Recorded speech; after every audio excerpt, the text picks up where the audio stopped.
ଚାଲିଲୁ କଣ୍ଟା ପକେଇ ବନ୍ଧରେ ମାଛ ଧରିବା ପାଇଁ। ଆସନ୍ତୁ ଯିବା ଦେଖିବା କୋଉଭଳିଆ ମାଛ କଣ୍ଟା ପକେଇକି ଆମେ ଧରୁଛୁ ଦେଖିବା। ଆସ ଚାଲିଲେ ସବୁ ମାଛ ଧରିବା ପାଇଁ।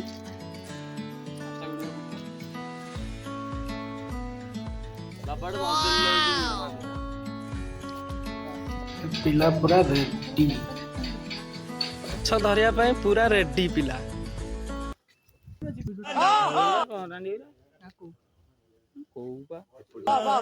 ବାକ୍ସ ବାବୁ ତେୟାର ମାଛ ପାଇଁ। ଓ ଭାଇ ସାବ ମାଛ ଧରା ପଡିଗଲା। ଓ ଭାଇ ଶେଉଳ ଛୁଆଟେ ଧରା ପଡିଗଲା। ଚନ୍ଦନ ବାବୁ ଆମର ଶେଉଳ ଛୁଆଟା ଧରି ପୁରା ଖିଲି ଖିଲି ହେଇ ବସୁଛନ୍ତି। ଦେଖାଯାଉ ଚନ୍ଦନ ବାବୁ କେମିତି କଣ ଖୋଲୁଛନ୍ତି କଣ୍ଟାଟା ମାଛ ପାଟିରୁ। ଯିବ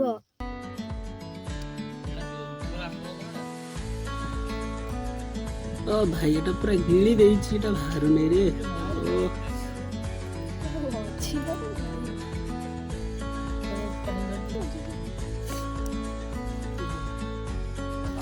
फाइनाल माछ धरा पड़गला। जो वीडियो बनैरे थिला सक्सेस हे गलु फेरे देखा अब एक वीडियो रे।